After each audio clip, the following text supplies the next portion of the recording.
Welcome to Let's Talk About the Deep Stuff. I'm your host, Sean Kneese. On this show, we have off the cuff and candid conversations about the big topics in the world. So, history isn't just about what we remember, it's also about what gets erased, suppressed, or absorbed into something new. Today, we're looking at one of the biggest shifts in history, the fall of the classical world and the rise of imperial Christianity. Our guest has been digging into what was really lost during this transition, how entire traditions, philosophies, and ways of thinking were either wiped out or reshaped into something unrecognizable.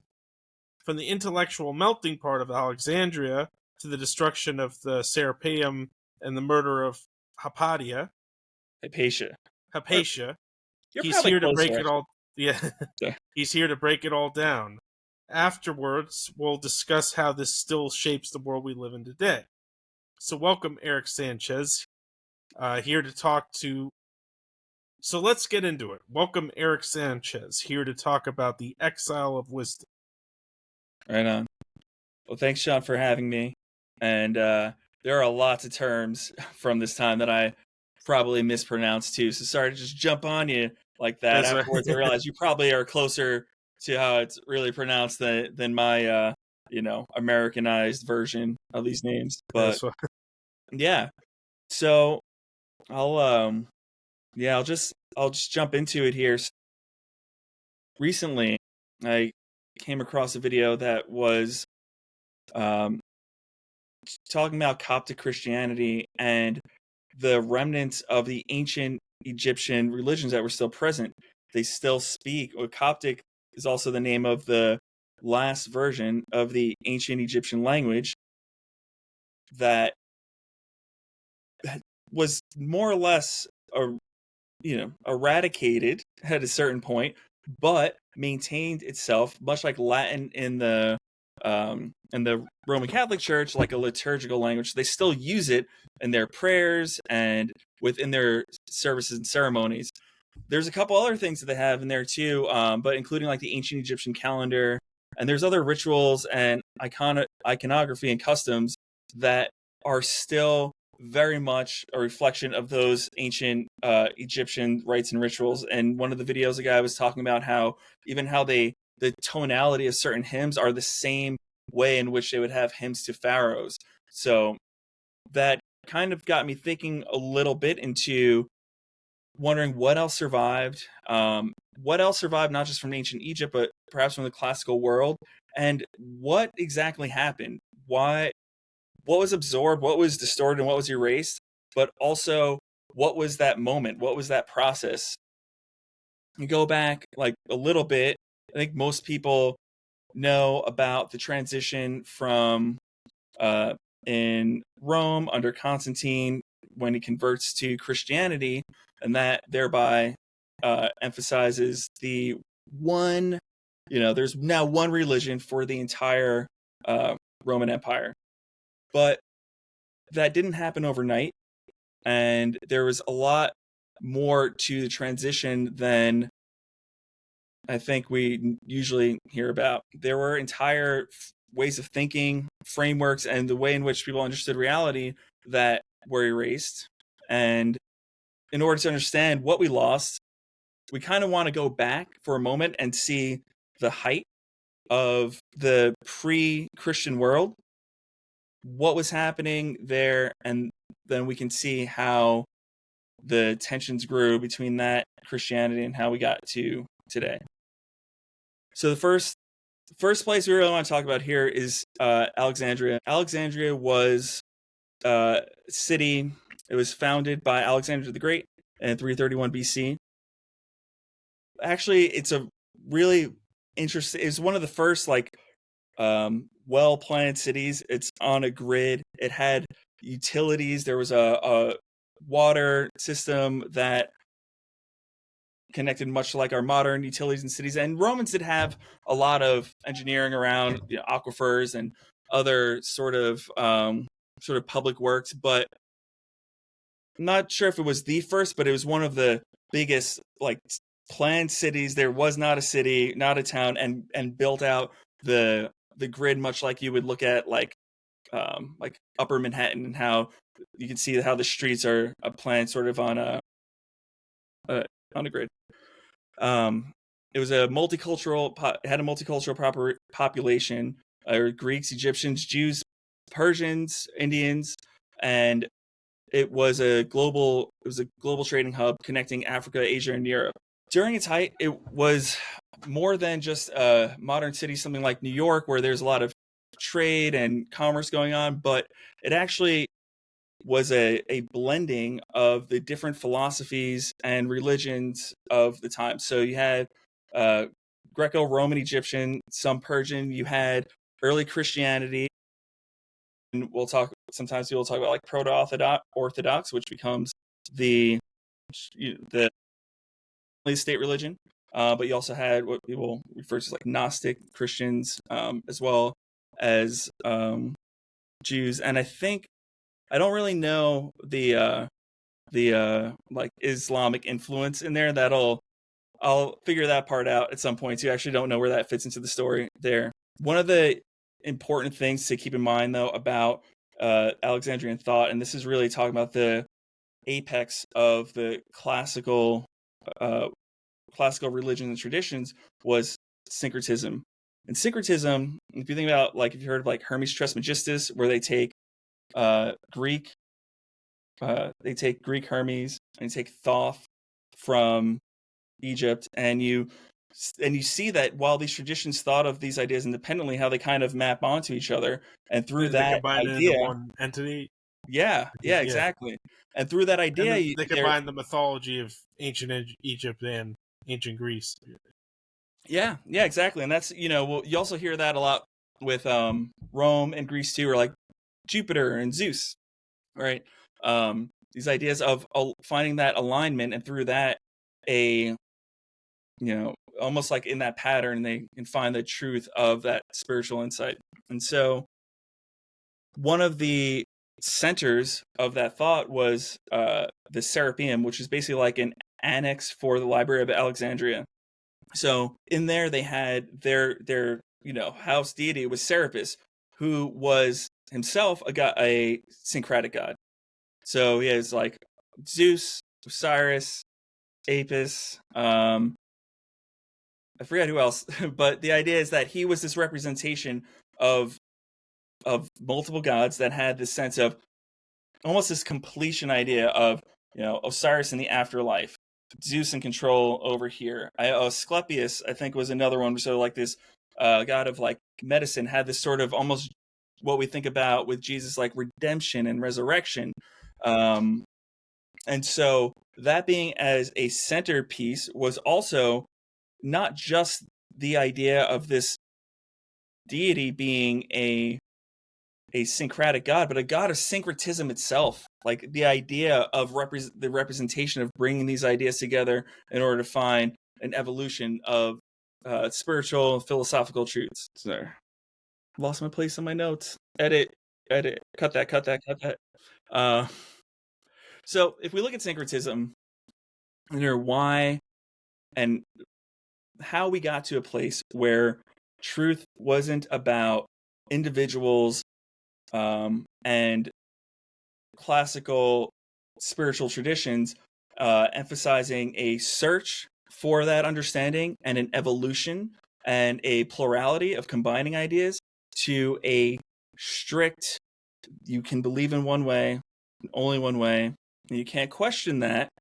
And if you do question those ideas, like you'll either be exiled or killed or attacked in some form. So that's not something that's just unique to Christianity. Christianity was that's just like one example how that was used. It wasn't necessarily like the idea itself, because like there were more because like I'm not a Christian or religious, but I mean, like, a lot of Jesus teaches, like, at his core, were more peaceful and like kind of like the Buddha in some ways. It had its differences, but it just like it ended up being like any idea could be kind of distorted and then used. Yeah, no, that's exactly right. So the next piece, which I'll get into here, and it is really important to make a distinction. So probably one of my first like oh shit, aha moments was so much of the ancient world is still alive within current modern traditions.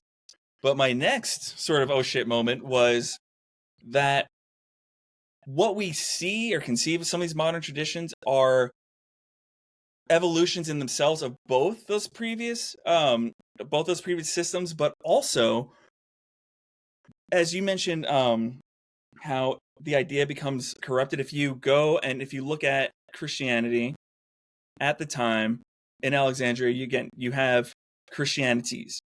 One is basically selected by Constantine to evolve into the governing and legislative body and religious system. So that in and of itself, without even an emphasis on is that good, is that right, is it wrong, what happened, shows that that system is not the system that it's based on, right? Like if there you have teachings of Jesus, there are scriptures that, I mean, the actual the canon Bible also kind of falls into the system, but the idea is that you have several different versions of Christianity at the time, where followers of Jesus or people who believe in that, they didn't all necessarily call themselves Christians. But the system that sort of grew from one of those is distinctly different from just a spiritual system based on the teaching of Jesus Christ, right? It becomes a legislative body. Like, so this is where we actually get into, so Constantine, I'll hop over to that, because we basically get the idea that Constantine has this vision of a cross, and decides to convert to Christianity. And there's a couple interesting I can't decide if Constantine actually saw that vision or not, but I can say that, one, Rome was falling apart. They were going through like a bunch of like leaders being like killed and transferred of power, and there's a lot of instability in their government system at the time. The people with the most power, other than the ruling class, were people who were either high in the philosophical schools or individual like temple religions, or in the mystery schools.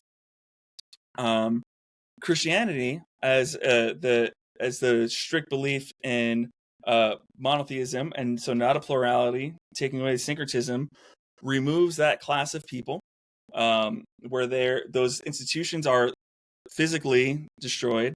The people are removed from power, if not killed or exiled, and now you have what was this teaching, of salvation, is used to eliminate other belief systems, and in doing so, create a structure of power that is pretty much like an antithesis to what Jesus did himself. Jesus was definitely very much like a rebel in himself, and talked about undermining his belief in corruption in the existing systems. A lot to do with like the hierarchies of some of the like Jewish systems. I don't know a lot about it, but what I do know is that one of my friends who is Jewish and has been doing some like studies in Kabbalah told me that there are some like very like I don't know, very like Orthodox Jews who believe that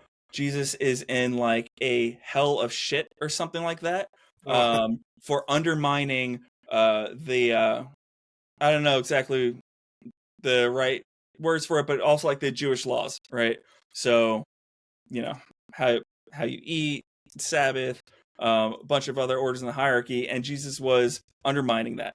And so for them, they look at that as like, a desecrator, someone who was against their system of what they believe is like That's holy. like the most conservative sect, like the most orthodox. Yeah, and that's not even to like put down or say anything. The point there is to say that there are those who see Jesus an undermining structure as so like as such an offense to their beliefs that they believe that he is outcast for it. I say that because to build an entire system of a rigid structure, an alternative one, not the same as that structure that he's speaking against, but another one that, if anything, is bigger and more intense, is not necessarily the falling in line with that belief in Christ as a savior, as you know, as a version of God itself, and here to you know, take, you know, cure you of your sins. I don't know if that's the right term, but the idea is that, going back to your point of building a system that isn't aligned with the original, the roots of it, ends up being this sort of corruption because it's doing exactly what that part it's based off of spoke against. But it's interesting, like, because I feel like a lot of these ideas come from a place of like wanting, like peace, equality, like wanting good things for the world, like a better world for people yeah, and more connection. yeah, And it's interesting how you were talking about Alexandria, how instead of like, well, my way's right or my way's or my way's right, and like killing people because that originally was, they kind of merged the Egyptian and Greek ideas. Um, but it's like with the big three religions, it seems like, at least like in his early state, because I know when they first, like, there was a period where it was like they were all warring with each other. I sure, know, like Islam, Christianity, Judaism, like all like, um, and but the interesting thing is they all worship the same God. yeah, They all believe the same stories. It's just like one book added for the Quran. You know, like for the Islam or for Christianity, it's the New Testament added to the Old right, Testament. right. No, you're absolutely right. And so I'll make one side note, and that is, it's not that the systems in which I'm expressing in Alexandria never warred. In fact, they did war. They ended up coming together because they were at war, and you know, Greek conquered Egypt, and then Rome conquered Greek, thereby conquering Egypt. But there's those moments of strife, and then there's that sort of integration. And so you do bring up a good point, though, because I haven't dived into it a lot, but I do. There's a lot of um, the connection between Islam, Christianity, and Judaism, as you mentioned, almost like being like, you know, it's like a trilogy almost, right? You have your first, and then, you know, one that built off that, and one came later, and certainly the ones that come later adjust, you know, or believe that they have reasons to overwrite the rules before. Jesus is said to have been, you know, the Messiah. Jews don't believe that Jesus is the Messiah. They're still waiting on their Messiah. In this case, you have this version there say Jesus was, you know, the fulfilled all the requirements of the old of the Jewish law, and so don't worry about that anymore, guys, and focus on our version. Meanwhile, there are, you know, practicing Jews who very much stand by like that as their rules and don't believe that they're, you know, that anything has been completed by Jesus that allows for any of those rules to change. But they do have more so, even at the time, you know, if you look into it, there's a really famous Jew from Alexandria called Philo of Alexandria, and he was a Jewish scholar who mixed it with his you know, the Jewish theology, mixed in a lot of like the Greek Neoplatonic philosophy, and he's not apparently very well revered by I get by Jewish scholars of a certain period after, but very much in Christianity. I haven't dived too deeply into exactly what that is, but you can see that there's this harmony and not a, you don't believe what I believe and I will destroy you for it. So there is something there that I haven't really come to like fully understand yet, because if you do, and this is definitely a topic for another day, there's a lot of parallelisms between Christianity and some of the other religions like of the time. So there's an unsaid Well, harmony that you it's can find. Zoroastrianism, I think, too. Like, Yeah, I know that's the first monotheistic religion. sure. Yeah. Yeah, absolutely. And there, Zoroastrian is very much, you know, more into the, I don't know if it developed or they're just in parallel, but has almost like the duality. You will like, evil will be overcome at one certain day in Christianity. You have like Judgment Day, and then evil will be destroyed after that. So yeah, there are parallelisms there as well. Um, but yeah, I mean, just to go on a little bit more, our little history lesson. There's a couple points that are just worth noting. Again, the shift didn't happen overnight. But when, let's see, just pull notes over here. You have, was the Council of Nicaea, it was just 325. Basically calls on the religious leader to decide like what is canon, what is true in the Bible, and anything that doesn't fit that particular mold essentially becomes a heresy. So all like Gnostic Christianity, Valentinianism, was it Marcionism, all these versions of, you know, spiritual practices that followed in with the teaching of Jesus may not call themselves Christianity. They all become heresies, and the proto-orthodox becomes the orthodox, and the rules in which they set down also establishing a principle of religious doctrine. So religious doctrine, at least in my terms, are it's not in the Bible. Certain people at that time believed that it was implied that it was in the Bible, and therefore that becomes like a religious law and treated as such. So then if you are, there's a couple ideas that we get from there, one of which it's like original sin. There's certain terminologies, or I think the Trinity is like a strict, this is and only is God in three forms. These versions that you may, if you read the Bible, you wouldn't necessarily see, you can see they're implied, but they become religious and state law come from that time. And as I mentioned, including not only are we getting rid of the other Greco or Roman Egyptian religions, we're also getting rid of the other Christianities in that process. It wasn't there were people who held out, so you kind of have like your rebels trying to like not allow their history to be lost. In one of the last moments of the outer world of temple religions, you have the storming of the Serapeum, when it's basically destroyed, including its statues, burned its scrolls. This is from I can't say this name, Emperor Theodosius. Basically bans all non-Christian practices, and so leads a mob to destroy the Serapeum. There are people who camped out in it and tried to defend it, but ultimately they lost, and that was the last standing temple that was destroyed in 391 CE. Socially, these ideas stayed around for some time. We had Hypatia, who was a philosopher, mathematician, and astronomer, and one of the leaders of Neoplatonism.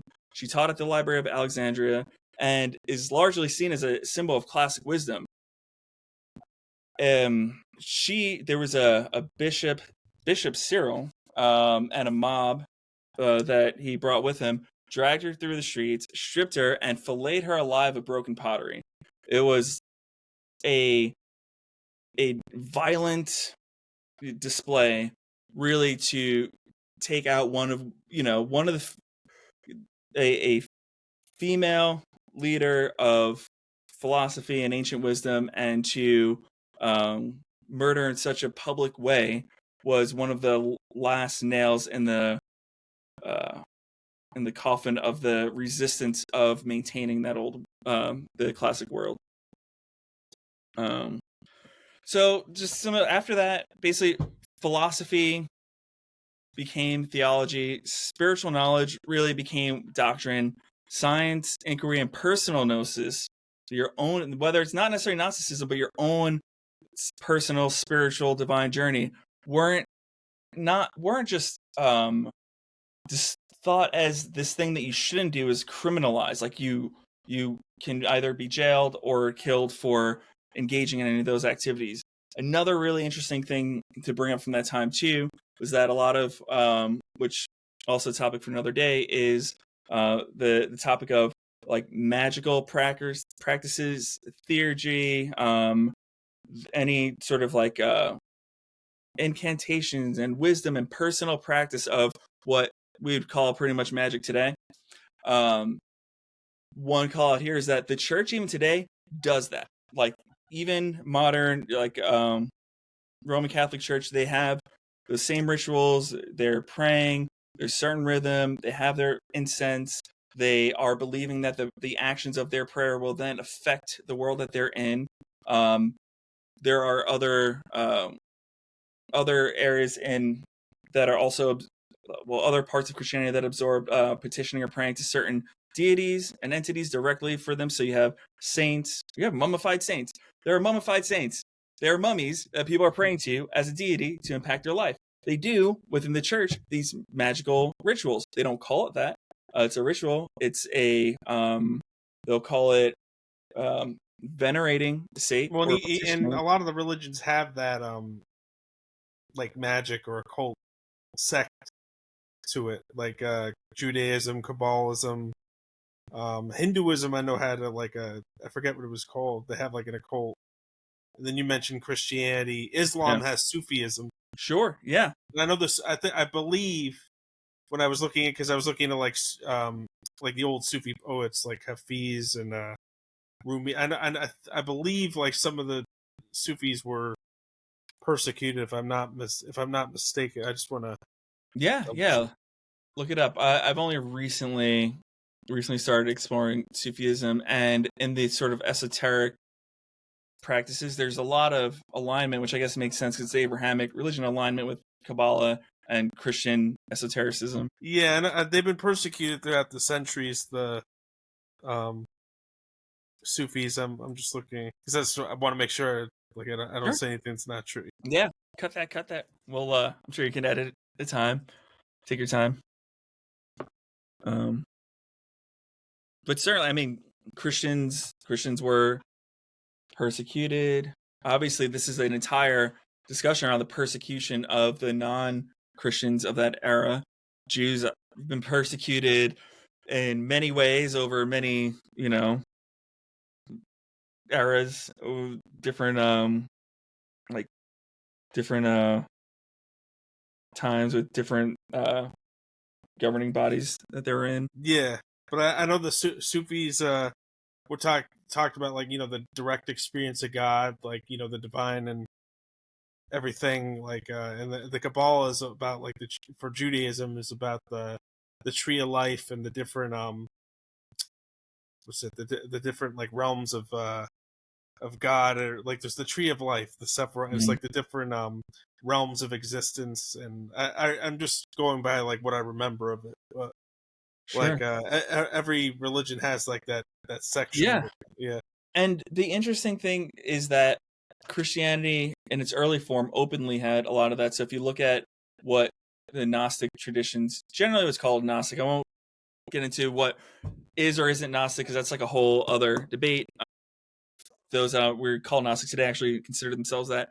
But Gnosis literally it's like that personal divine revelation, and is something that was explicitly suppressed in the transition to imperial Christianity, but was very present in early Christianity. And it's that same thread of that personal divine revelation, and arguably in the suppression of the other religions and traditions of the time. Imperial Christianity also suppressed these other parts of Christianity that leaned into the personal divine knowledge, and so you have what is. Well, I think it's also that the reason for that though is that why it was done, like in ancient Christian, why the mystics were persecuted in Christian society, or like the mystics in like ancient Islamic society, or I think the reason why they persecute them is because they I think people in power, it's like they're worried about something that like a spirituality or religion that liberates people. Absolutely. And like it helps them like be the highest individual they can, and they want to make it about controlling people. So that's why they take the doctrines and take it in very literal ways and very rigid ways. And I think a lot of these religions are actually just more like metaphorical or more allegorical. Yeah, absolutely. One of the big, the other oh shit moment that I have with Christianity, and then understanding that it is this sort of other thing than what it started as. We call it it's almost part of the distortions here are just saying like Christianity is a singular term, but that imperial Christianity is not the same as those like original pieces. And in those, you have a huge emphasis on your personal knowledge, and suppressing that. They take the parts that are external. So you have the outer part, which is the salvation, right? And then you have, which is the sort of, I guess, the divine knowledge maybe given to you and that you accept, but there's also like the internal part. And so they take this little piece and they kind of put it inside of this big box that is like, you have to basically, you know, give us your mind, body, and soul in order to access this, right? There's one little piece of maybe truth in there. Meanwhile, outside of that box of control is you just finding that divine experience on your own. Well, then that doesn't work with their model of control. So they need to also suppress that externally in order to keep you as an individual or other groups of people throughout time from finding that divine knowledge and independence of their system on their own. If you look into what narcissistic personality disorder is, like a true narcissist, how they operate and how they affect other people, it's literally, you have a microcosm, macrocosm. They're a very similar process of establishing control, distorting truths from your end, getting into literally your mind and changing the way in which you even think towards yourself, about yourself when you're away from them, right? And it's the same model that you get in the version of imperial Christianity, which starts you off with original sin. That's not in the Bible. But if you're born a sinner, you already need them, right? So there's no out there, right? So you already need to go.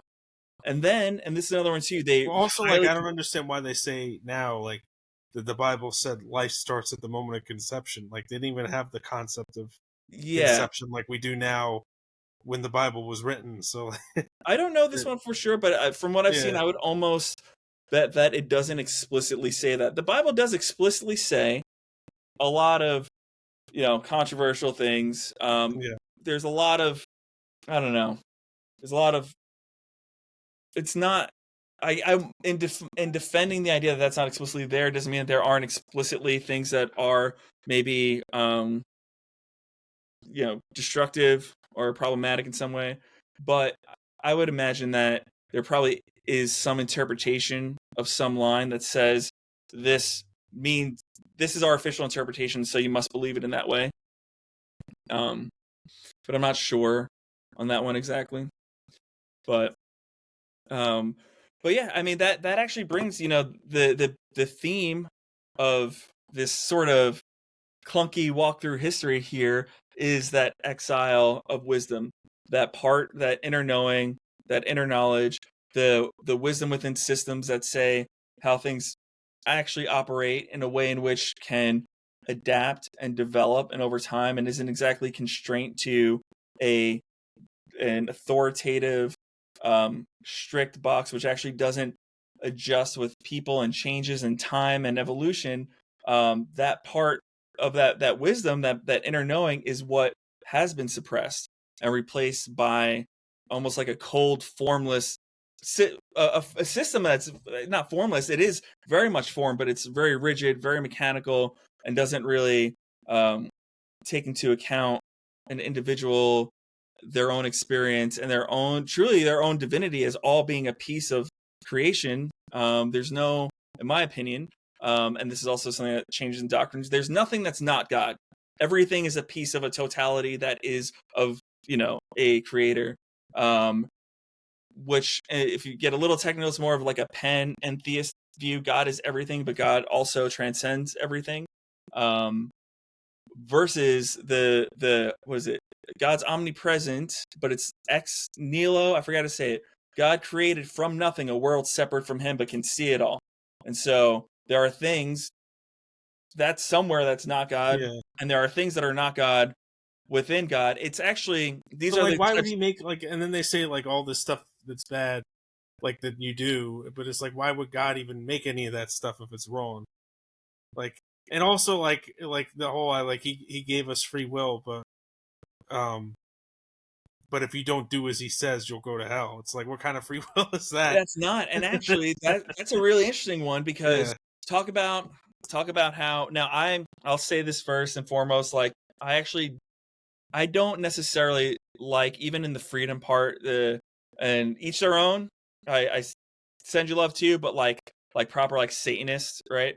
But one thing that I will say that's not really a part of that, but kind of does play into, could be turned that way, is to say the thing that Wait, you're the talking about like Levian Satanism, or like yeah, and but Anton what I LaVey, that's, and I know that that's actually atheism, right? That's like more yeah, I mean that stuff. there's a little Yeah, bit of a because I know that troll there's thing going theistic on. Satanists who actually Yeah, like worship Satan, and then like there's they don't. They're yeah, Levian they're Satanism. Yeah, right.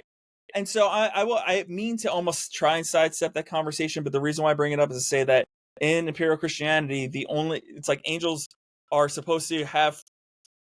They say they don't have free will, but there's one who does take his own free will, and that one becomes a devil, right? So they demonize the idea of free will explicitly in that narrative, where it's similar to saying what you mentioned about humans. Well, why have free will if you're supposed to um, only choose this particular way that they're declaring? Then why would God even give you that?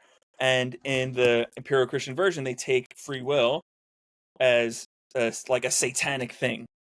So it's just another angle of repression. they twist it in a way that makes it so they can control Right. people. Yeah. And that hasn't just been with religion. That's been with like political movements too, like communism, which was supposed to be, workers' control of production, kind of just uh I guess depending on what it was, like a stateless, classless society. At least that's more like the more anarchist view of that. Just like Sure.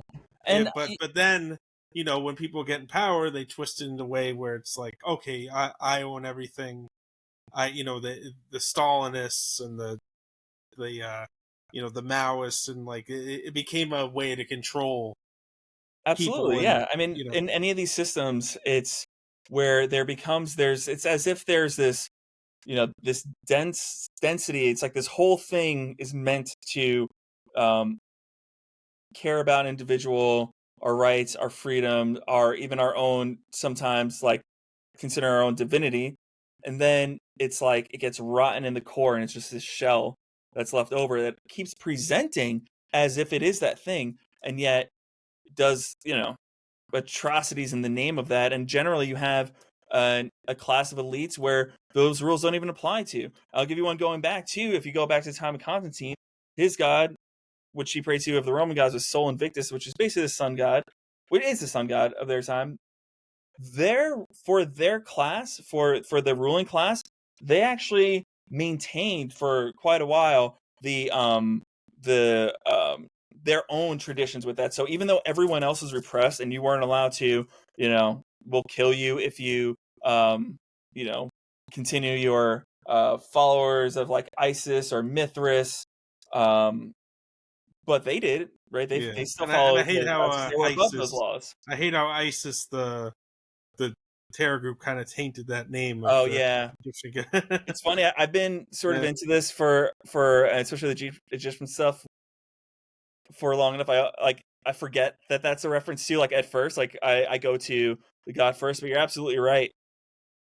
Yeah, that's a way to sort of taint that name as Yeah. well. Well, But and then of course they're another example of taking in a belief system that could be used in a peaceful way, or like had some people follow in a more peaceful way, and taken to an extreme to oppress and kill people.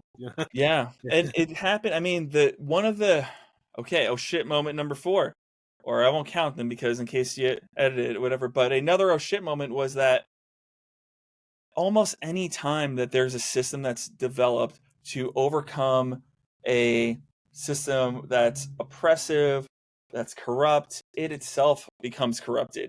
It's almost like in the Matrix how they keep building new matrices.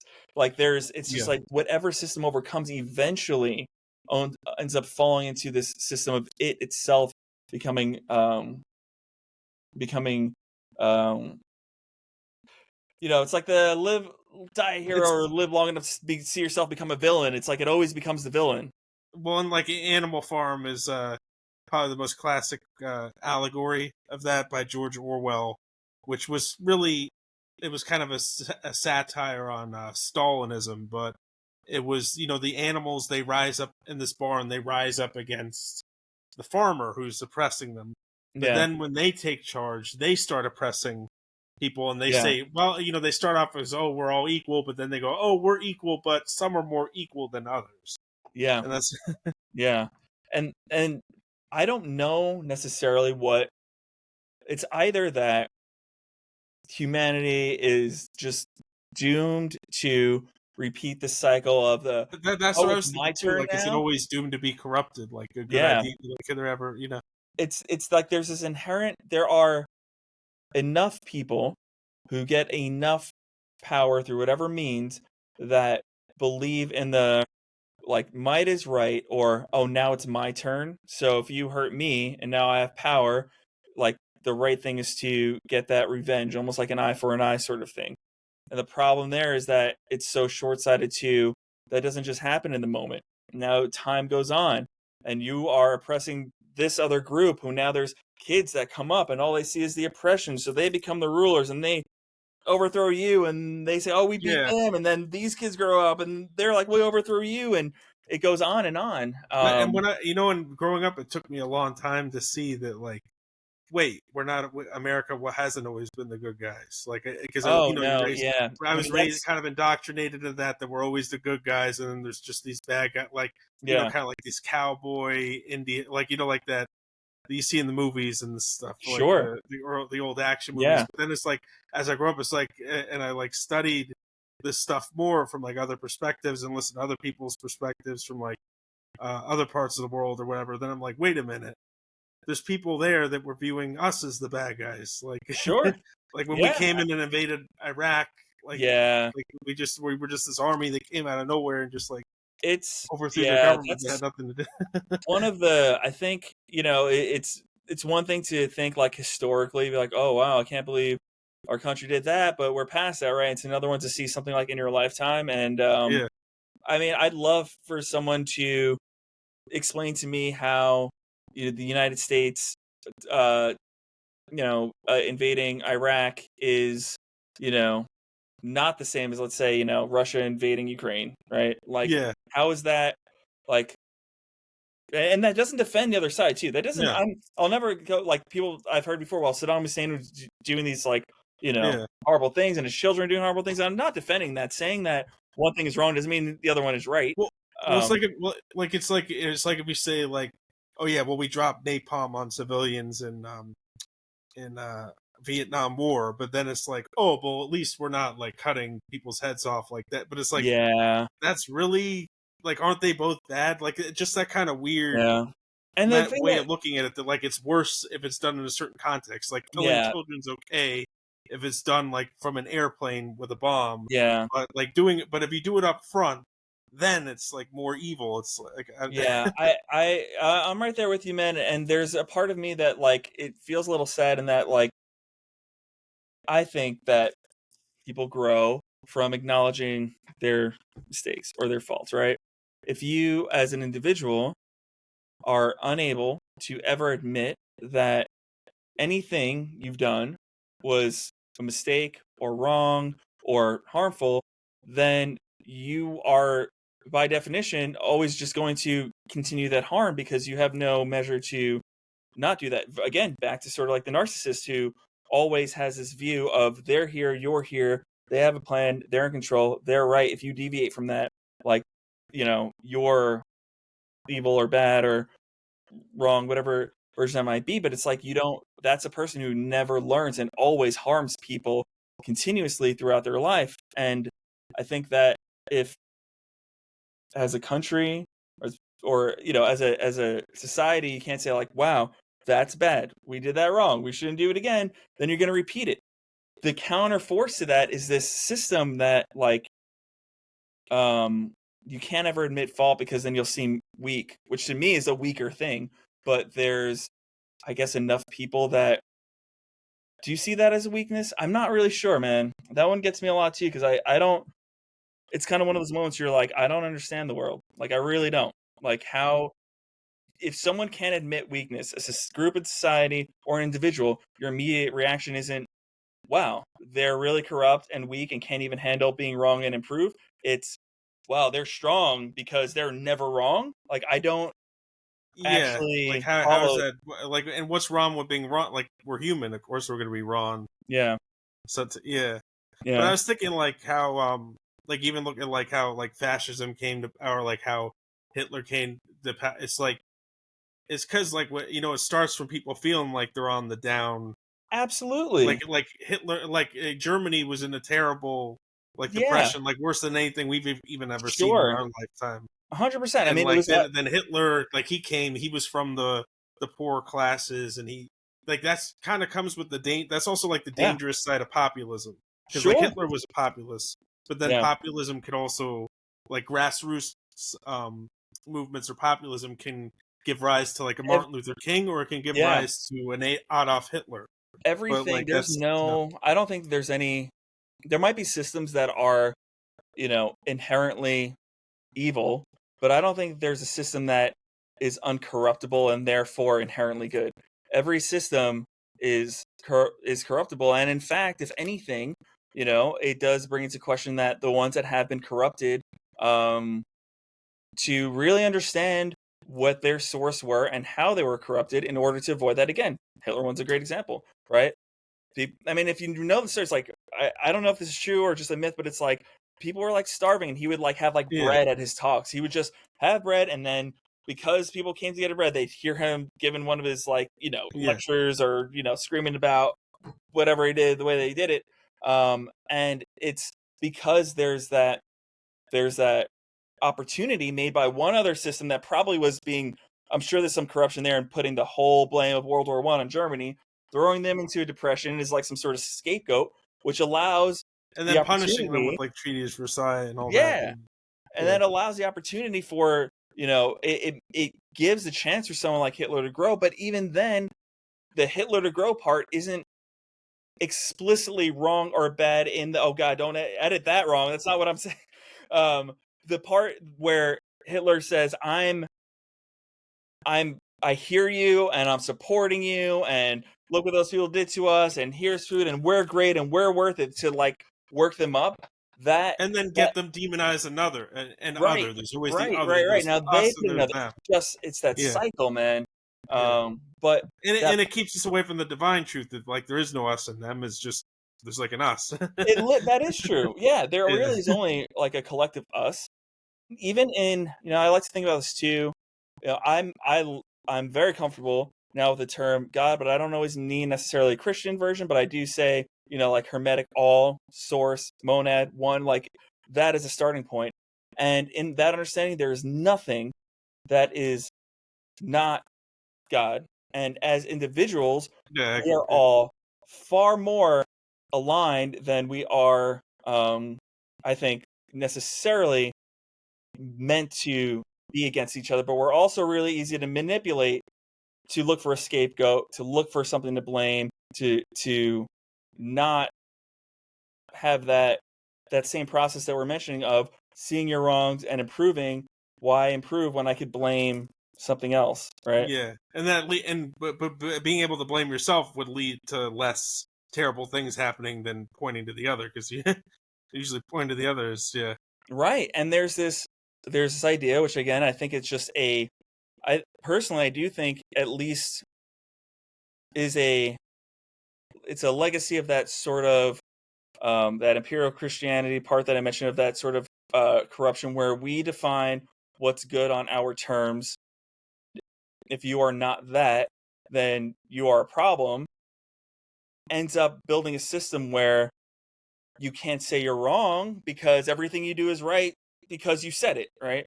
And so, but that's just not reality. And so you end up with this constant, it's like a Sisyphean thing where, oh, we finally got, beat them because they are wrong, and they're finally, they have their, was it, uh, whatever demise, or narcissistic collapse is like when the narcissists kind of lose and they fall out. Oh, we beat them. But then the next thing just comes up and starts with this same process again. And so, um, yeah, I don't know, yeah.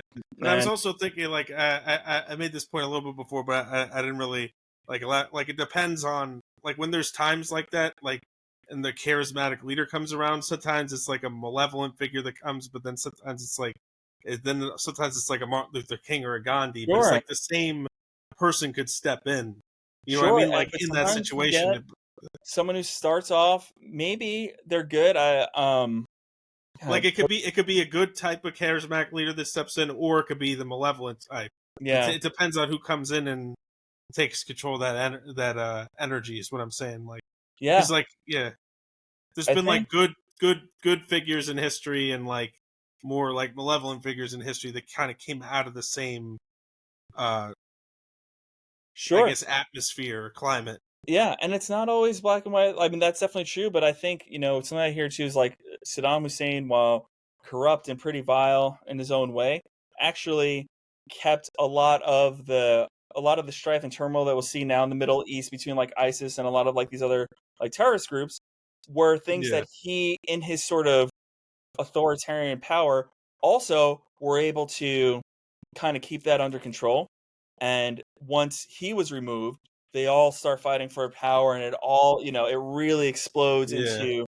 But like um but then like at the same time, then he was doing like a genocide against the yeah, Kurds and everything. But then at the same time, it's like that wasn't like all we did was like destabilize the whole Middle East. Like that's what we I'm didn't saying. offer, And so that's what, like, we didn't give them freedom. We just gave them more suffering. yeah, I always say there's many ways to be wrong, man. Like, just Yeah, because one thing, like, if you're like, oh well, you know, like in this case with the United States, well, you destabilize them. It's like, well, look, he was doing something wrong, but we also did something wrong. Like, you can both be wrong. yeah. Like that. I Like think both things often can be people true at the forget that same like time. It's both like people can be wrong, or both yeah, parties can be wrong in a situation. yeah.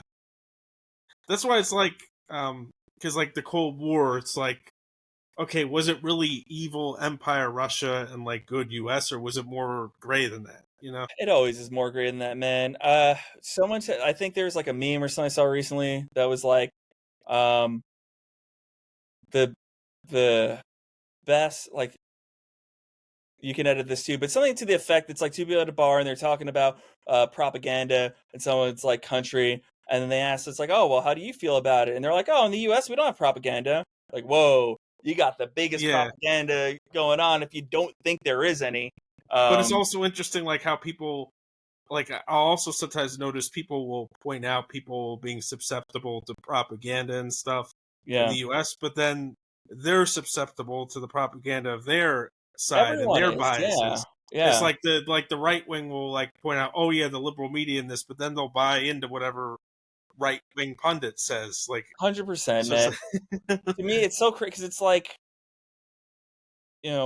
if you take a point, it's hard when like if you're only standing on, you know uh, like, it was like, I think when Joe Biden was first elected, and we were like, well, oh man, he's like, in cognitive decline, I he's too sometimes old. And I'm forget he like, was president because he just like he didn't have like a presence. Like yeah, Obama had a presence. sure, Trump has a like a presence that that's a whole I other thing. not for me, but yeah, But yeah, at the but like time, yeah, at least this is my view, where it was like, well, I agreed that maybe Biden's not that great, but you do realize, and controversial point, I guess now, it's like the last guy tried to overthrow the government. So when you are saying that this one's not that great, on your side has also something so much as not great, I think that you would at least address it in your comment, right? You're like, well, I know that this is really bad, but this is bad, because there often is this implication that, like, yeah, when you can establish, when it's pretty clear lines who's on what side, well, when they say something about the other, the implication is that, oh, well, their sides actually would have been better at it. But when there's this, like, to me, a very much like elephant in the room, it's like, yeah, I see your point, but are we not going to talk about how, like, if that person wasn't president, that the one that tried to overthrow the government would be president? But yeah, that's also a very yeah, controversial point, and or yeah, or even yeah, going back to like when Bush left office, like if Obama like did like expand the Patriot Act, and then he was like it did like NDAA, which was like detaining Americans um without like indefinitely detaining, and Trump's doing all kinds of like bad shit too. I don't like yeah, I'm critical of each president, like I'm yeah, consistent, yeah, but a lot of 100%. people, it's like if you criticize something Obama did, it's like, oh well, Bush was doing that, and then when Trump came in and you criticize him, it's like, oh well, Obama was doing this and this and that. Like it's just Yeah. it's why can't you just be consistent with your principles, like, and call it out no matter Yeah, who's doing it? It's I like I feel the same way, man. It definitely is like, I'm, well, not only try and be consistent, if, let's say we were discussing, I made up a point and you were like, well, you know, that is pretty inconsistent with what you said before, be like, thanks for calling that out. I got to go think about that. I got to go assess why I feel this way in one case, but in another case, I'm like seemingly okay. Where's the hypocrisy, right?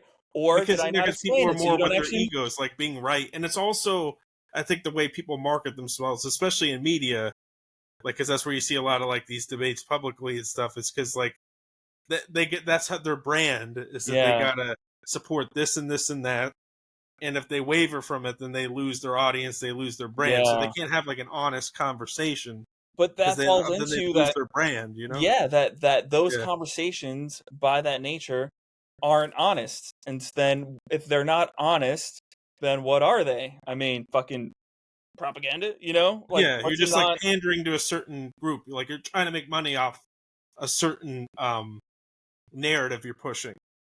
Like Yeah. that's And the thing that really gets me about a lot of this that there often are we will take so much of this stuff at face value, not recognizing that a lot of the talking heads and people out there, I mean, it's just their job.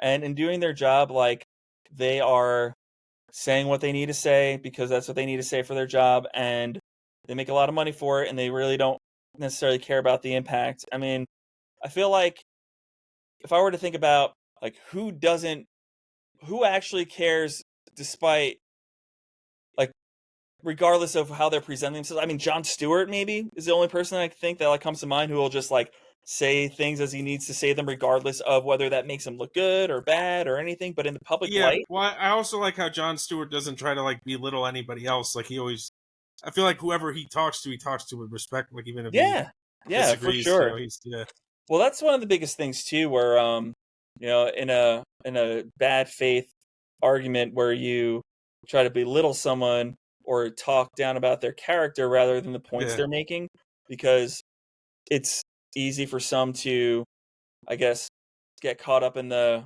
as someone watching on who's louder, the kind of might is right sort of thing, rather than, well, they made a point. If you don't like that point, then refute that meaningfully rather than, you know, get loud, talk in a condescending tone, yeah. be dismissive, talk about something else. Like And there's people on like the left too that are like that. Like I hundred one percent.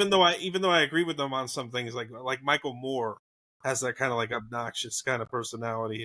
Like Yeah, yeah, yeah. Well, going back to Exile of Wisdom, man, like the idea where people in general would be well aware of constructing a logical argument, premises to conclusions, how that works, how you refute them, right? Like that's not necessarily common.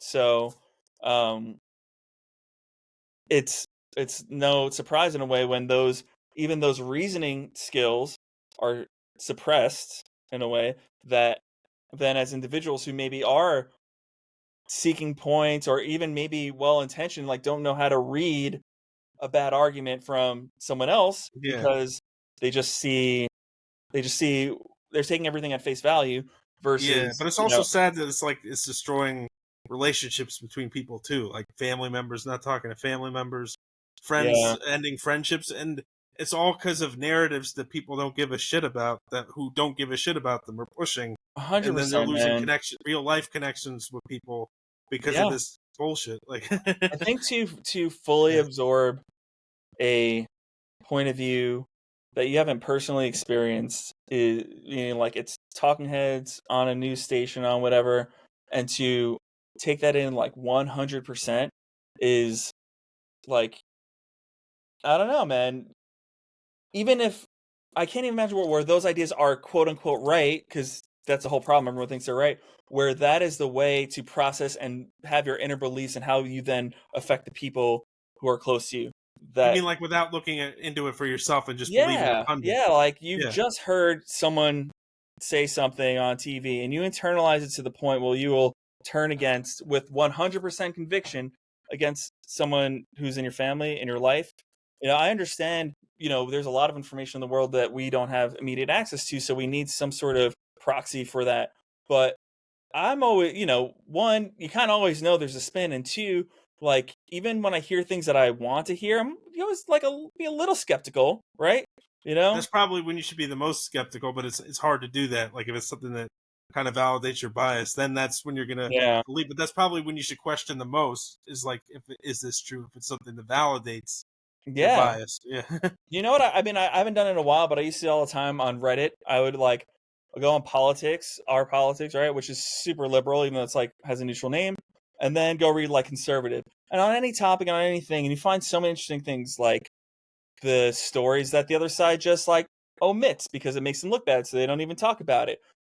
The hypocrisy of kind of where some of their own thoughts may not, you know, based on what you said before, it's like it's okay when our people do it, kind of deal. And there's also, I mean, there's a lot of similarities too in the we are going to like hold firmly to this idea in which our only discourse is putting out someone down because they're stupid because they believe that. And like, you have both sides. You're stupid because yeah. you're stupid because you believe that. And the people aren't even getting the same facts, like you said. It's not even. It used to be that we'd all get the same facts, and then we'd have different opinions on those facts. Yeah. But now it's like different facts people are getting. Yeah, So no, it's like, that's true. Yeah. It's rough, man. And I mean, it's kind of side note. Like, I try and be aware of some things, but I also like. I think that it's just as important, if not much more important, to look at your life for the things in which you have direct control over and focus on those much more than things peripheral to that. There are some people who are maybe in their life this reason to like they find that they can make a change because they actually, this is important enough, they could show up at a protest and make some action, and maybe that works.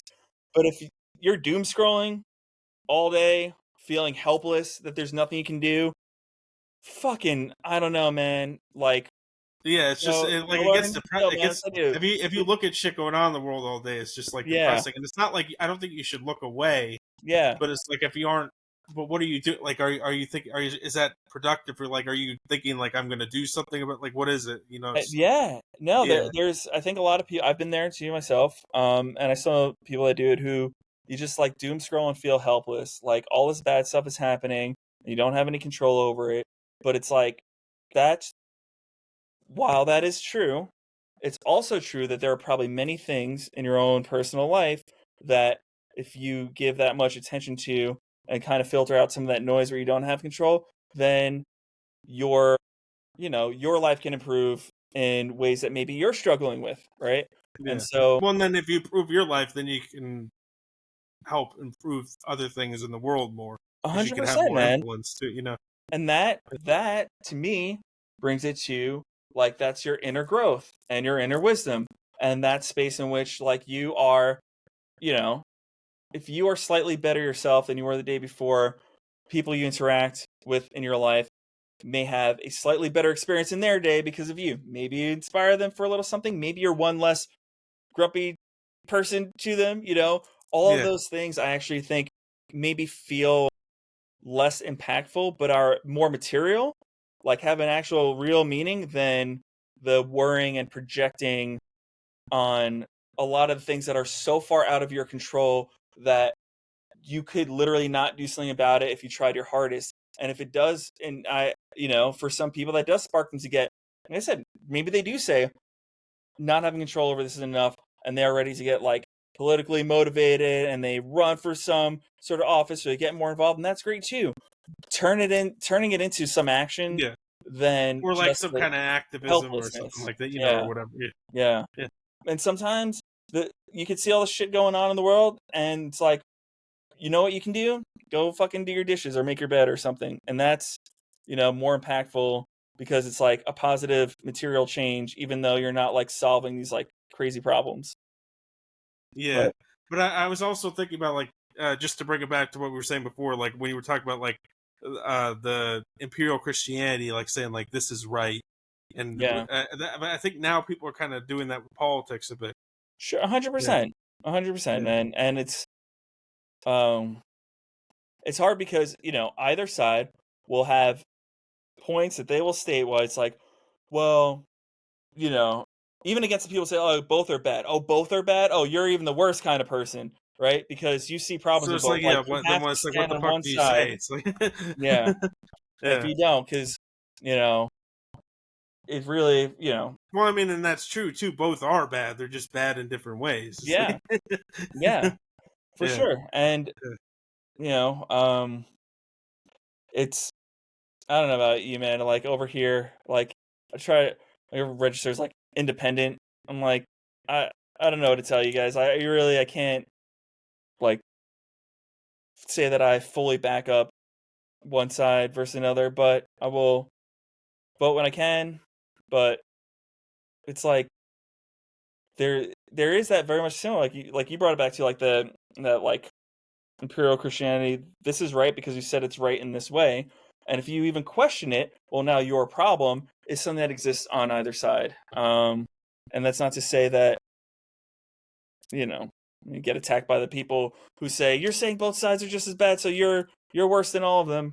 Um, but But yeah, I think, yeah, and then sometimes it's something's bad because of its idea. Sometimes it's bad in spite of it.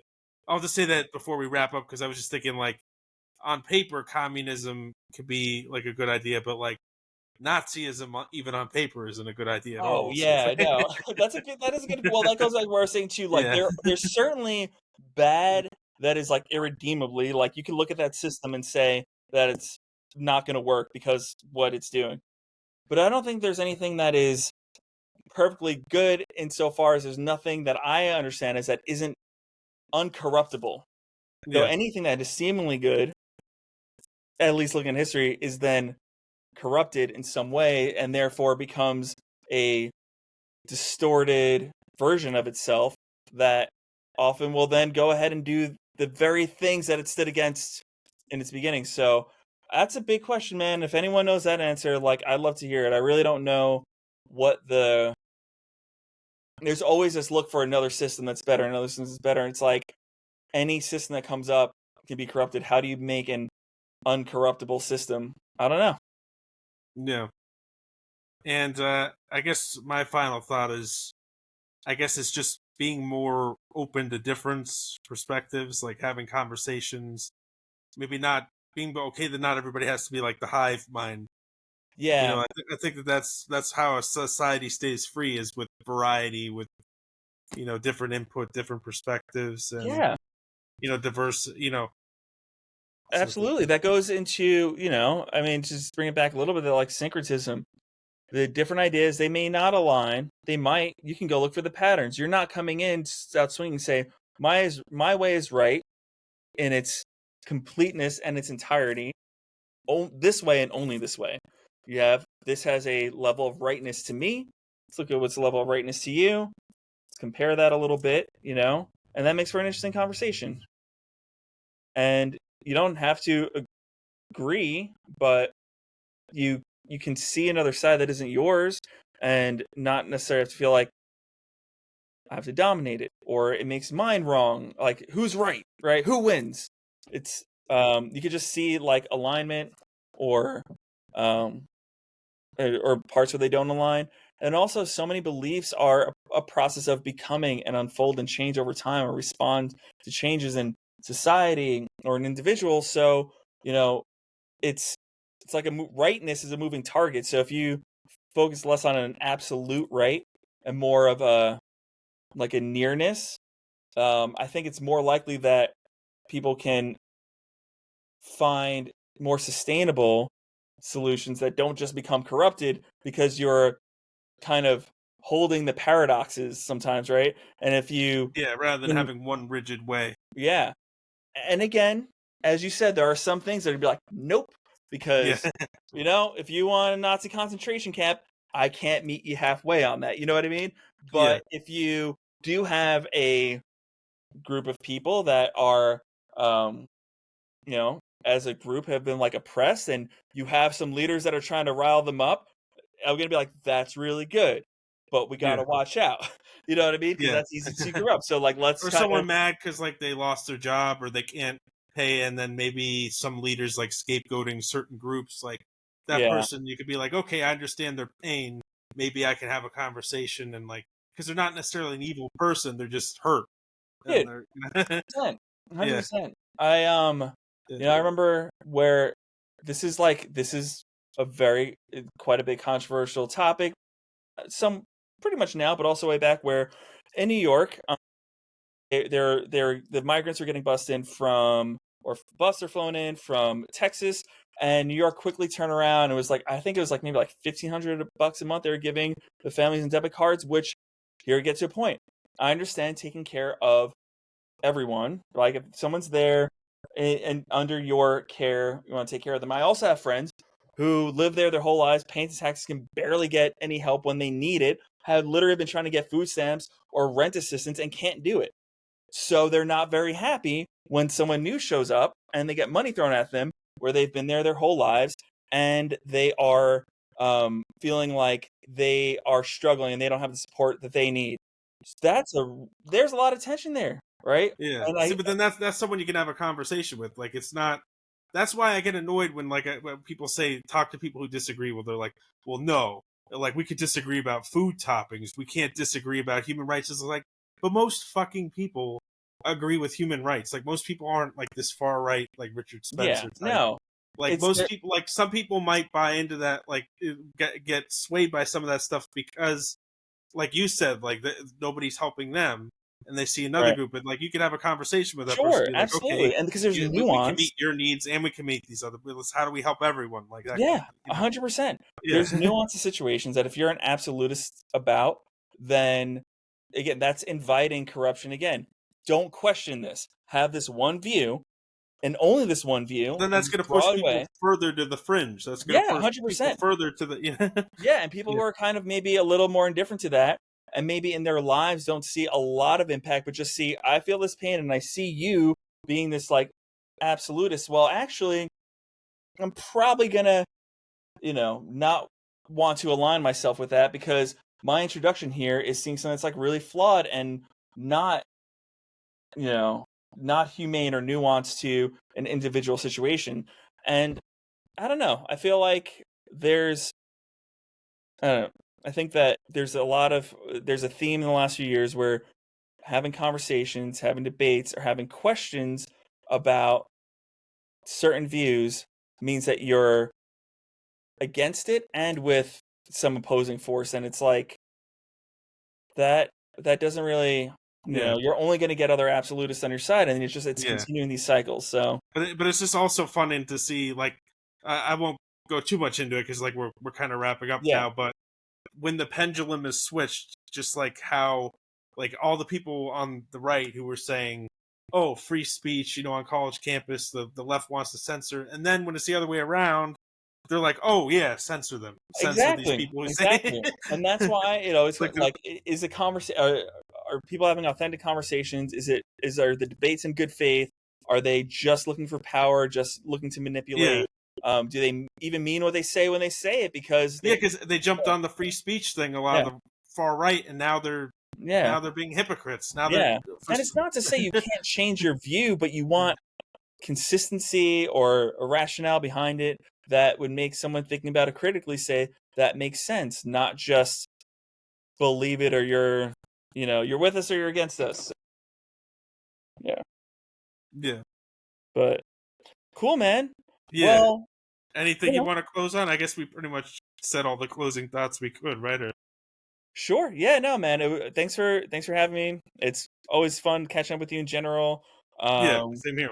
yeah, it gave me a reason to put some of these thoughts into form and getting out a little bit of a, little mini lecture here that I feel kind of inspired to maybe uh, polish up a little bit more sometime, and maybe share that with some other people in the future. So thank you for giving me that opportunity and that motivation, man. I really appreciate it.